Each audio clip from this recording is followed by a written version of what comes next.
kiongozi wetu wa chama cha ODM, Mheshimiwa Oburu Oginga.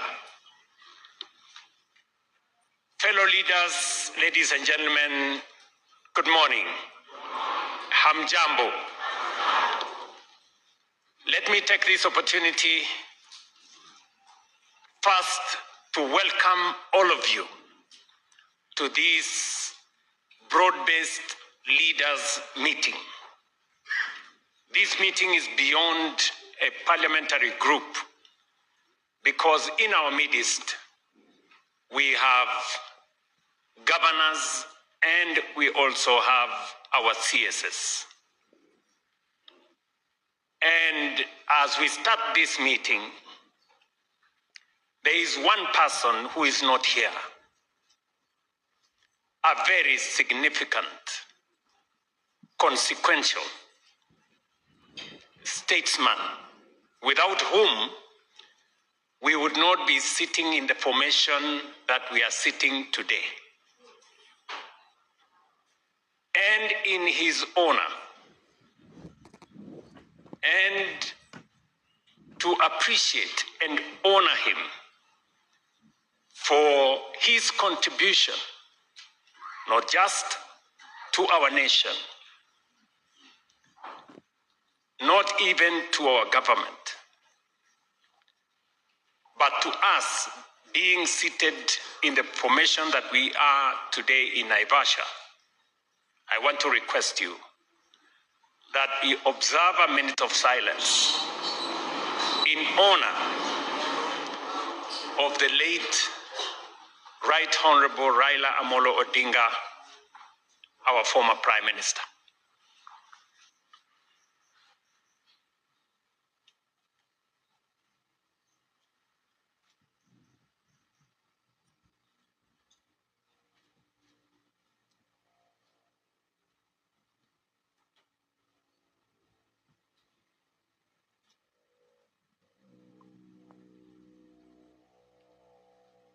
Thank you very much.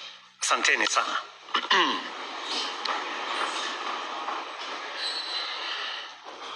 ODM. Kweli. ODM. UDA.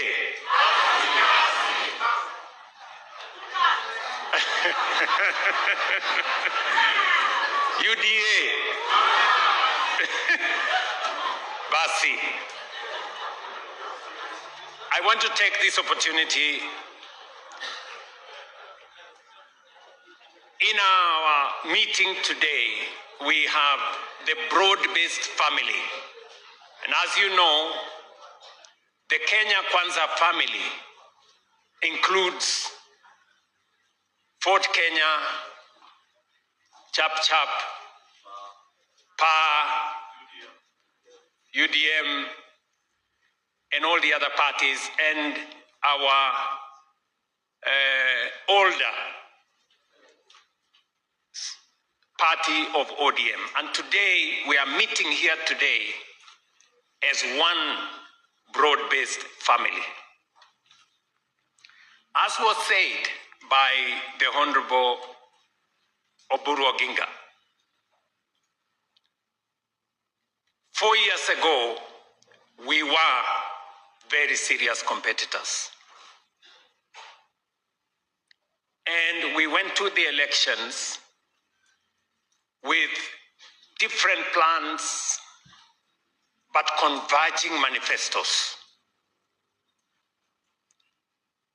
After the election, when we were elected, we took over and began the journey to implement the plan upon which we were elected. And our friends and brothers in ODM, then in the opposition, took up the responsibility of making sure that we were held to account. And today in this meeting, as we meet here, we're going to have a very candid conversation. And that is why I have no notes, because we want to have a heart-to-heart, candid conversation about where we were,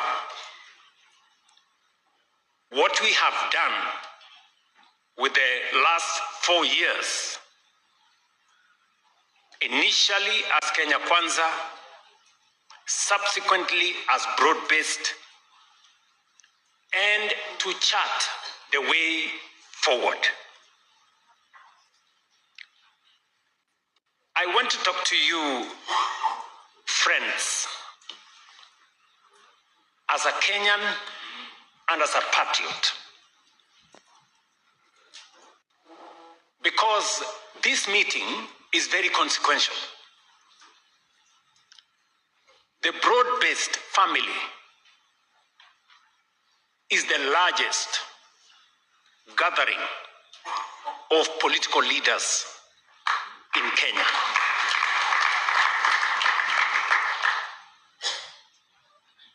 This Broadbased family is only second to the Grand Coalition government. And therefore, where you are seated today, understand the consequence of your being here. Our nation, Kenya, today depends to a very large extent on this team that is seated here. It is not easy to put together 250 plus members of the National Assembly and almost 45 senators and governors. The two largest formations in Kenya, political formations, are seated in this room. And therefore, the future of our nation is dependent on the decisions that we make in this meeting. And therefore, all of us seated here must understand the weight of the decisions we make, because they will influence how Kenya moves into the future. I have the privilege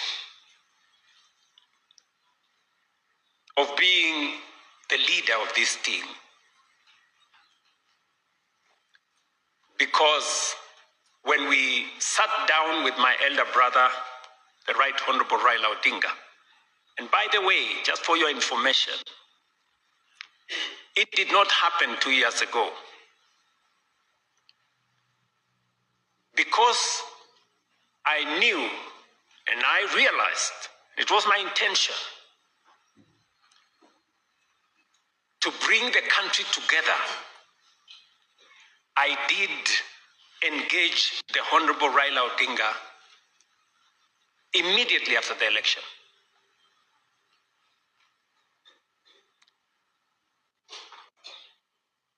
With a view of minimizing the differences, the rough edges, because ultimately we are citizens of one nation, irrespective of our political persuasions.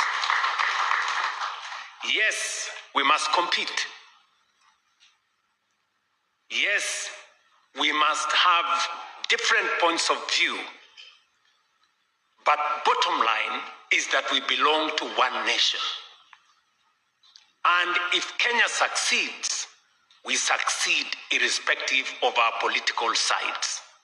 If Kenya does not succeed, it doesn't succeed for all of us. And therefore, whatever it is, whatever different points of view that we have, ultimately, we must have it at the back of our minds that we have a nation to look after. And every leader, irrespective of the sides that you belong to,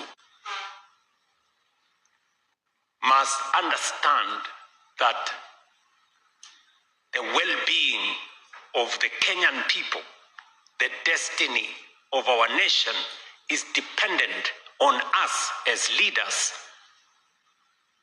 as we take the country forward. So,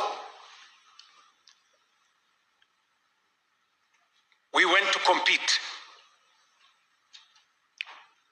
And if you look at our manifesto as Kenya Kwanza,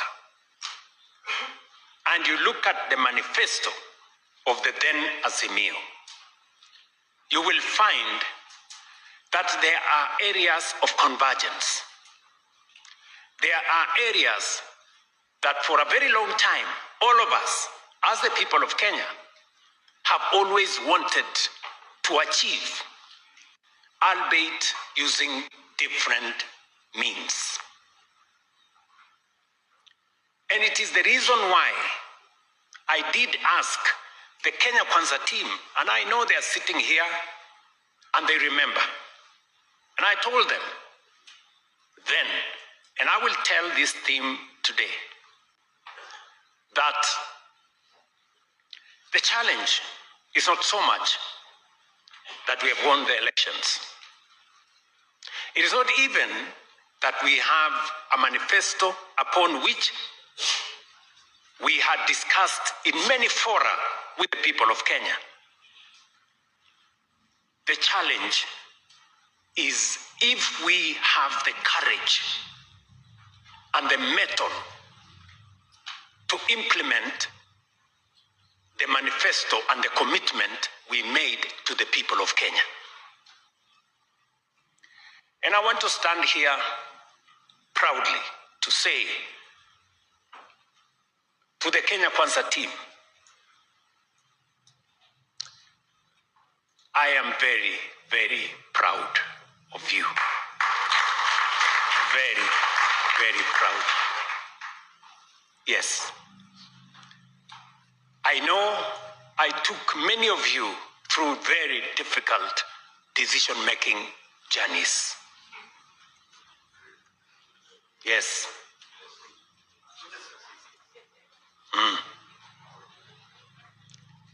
You remember the difficult meetings we had on housing, the difficult meetings we had on implementing health, on making sure that we have a new formula to fund our education, and on all the other issues. And I remember telling you then that it is not necessary to be popular all the time. The Bible says there's a time for everything.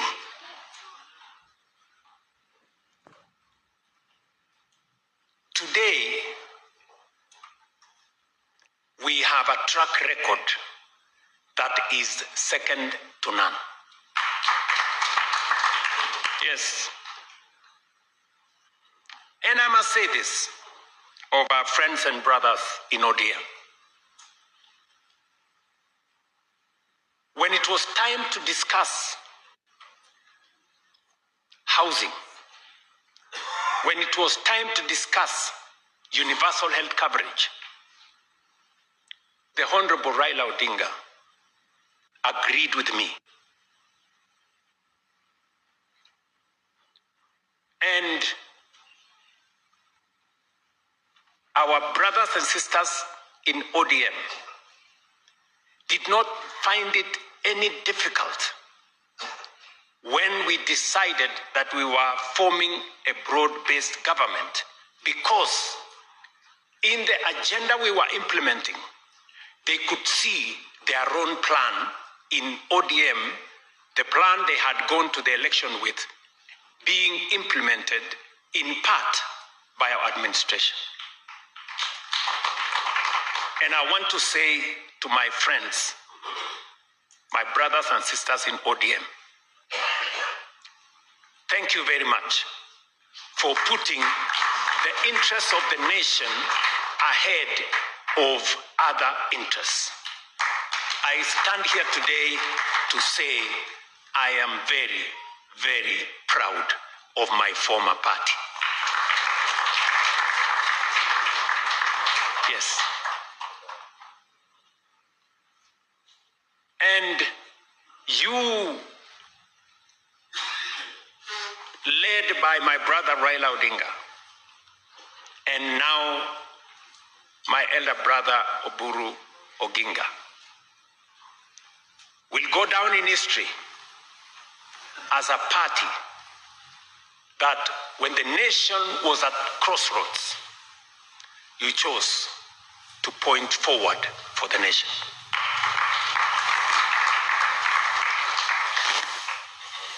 And that is why this meeting is very consequential. Because we bring a hybrid of ideas. We converge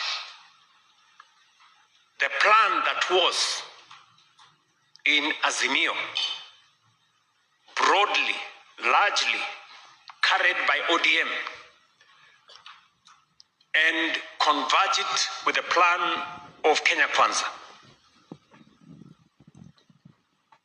And that is why in the last 2 years, the program of implementing what we wanted for Kenya has picked up pace.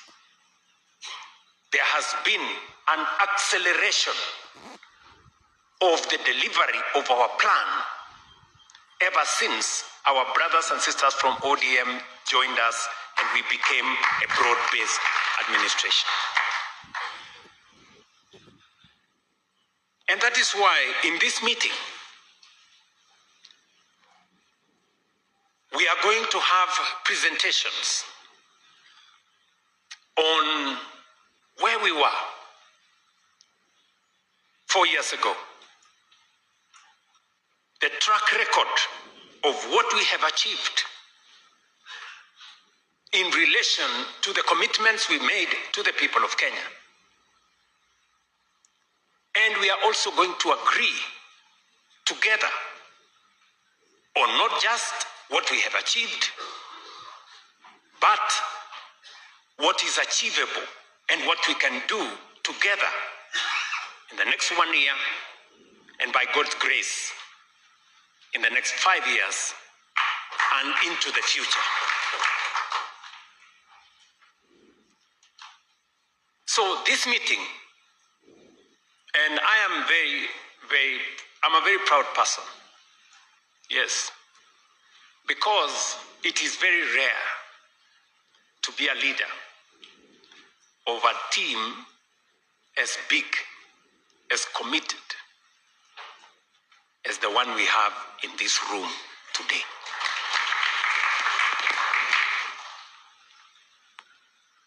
Listen, guys. The other side is in chaos.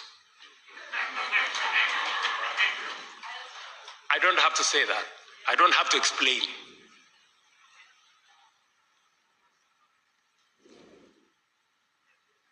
Yeah?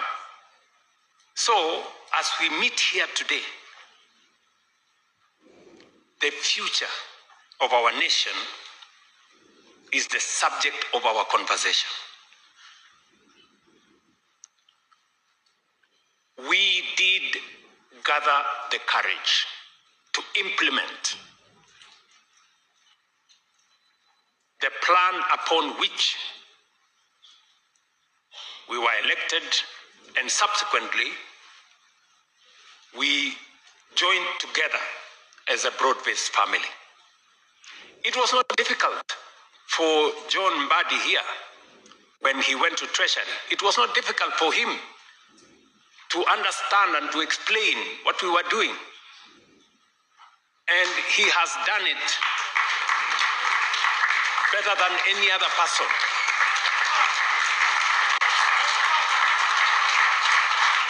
I mean, let us give credit where it's due.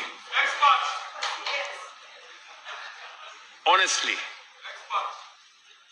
you know, we have had two CSs in this administration at the National Treasury, right? You all agree, either by virtue of him being a former member of parliament, either because he understands the nuances of politics and public engagement, CS Mbadi has distinguished himself in a very significant way and explained to the people of Kenya what we are doing. And so has every CS. I must congratulate all of them. Under very difficult circumstances, you know, especially those of us who are not members of parliament, I know it may not be easy, who are not former members of parliament, to navigate the public space. And so, what am I trying to say? Listen, good people. We have done exceptionally well on matters to do with agriculture. And we will get an explanation of what we have achieved. Whether it is fertilizer subsidy, registering farmers, dealing with cartels, improving farmer prices, opening new markets. Lee Kinyanjui is sitting here in our midst. We've had conversations. He's led the way. We've gone to China. We've gone to many places to open new markets. We can proudly speak about our track record on matters agriculture, and farmers and pastoralists will be our witnesses. We have transformed the education space. All the challenges that were there, challenges with CBC, challenges with funding model, challenges with shortage of teachers, challenges with shortage of learning spaces in classrooms, we can proudly face the nation today and say we have done what was required of us. More learning spaces, more teachers, a proper competence-based structure now, and a new funding model that is saving our universities and making sure that all students are in class. We have done what we have always wanted to do as a nation on universal health coverage. Whether it is the numbers of citizens that are enrolled, the numbers of citizens that are treated, the amounts of money we have paid to hospital facilities. My good friends, governors are here in our midst. They will bear witness that health facilities in very remote places, today they receive money from Social Health Authority and money they have never seen in years. They've never seen that kind of money.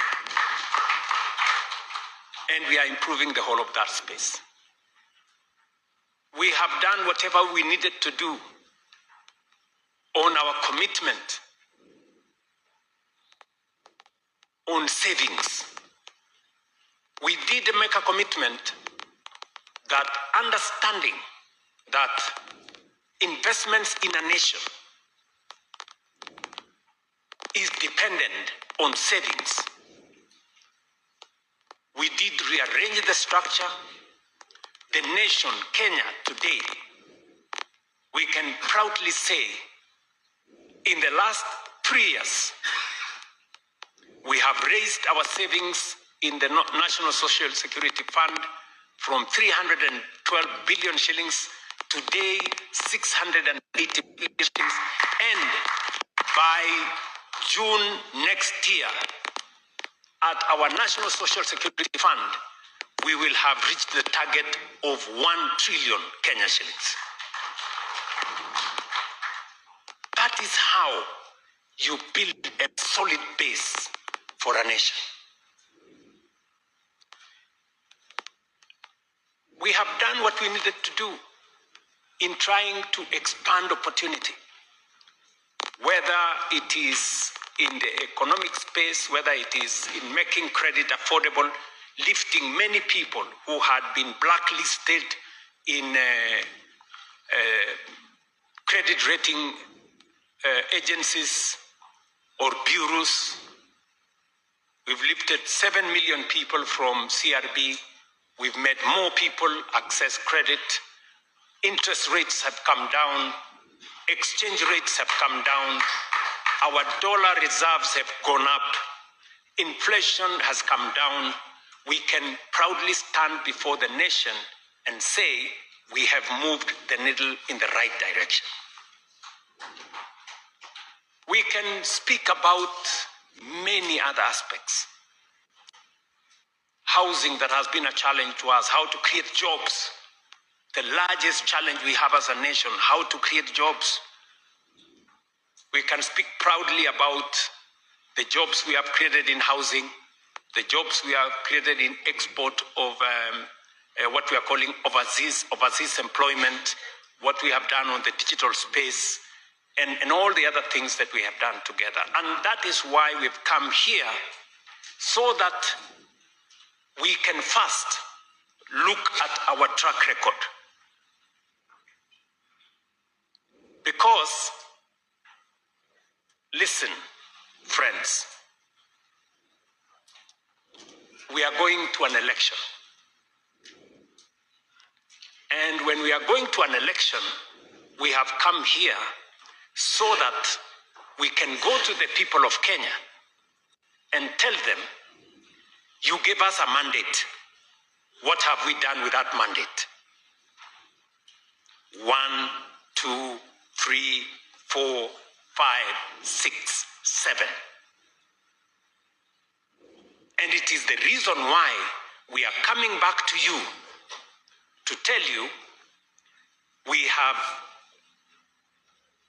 discharged our responsibility on the mandate you gave us. But that is not sufficient. We have another plan going into the future. We are requesting for your mandate so that we can continue and do it even better going into the future. We did it when we were not so big a team. We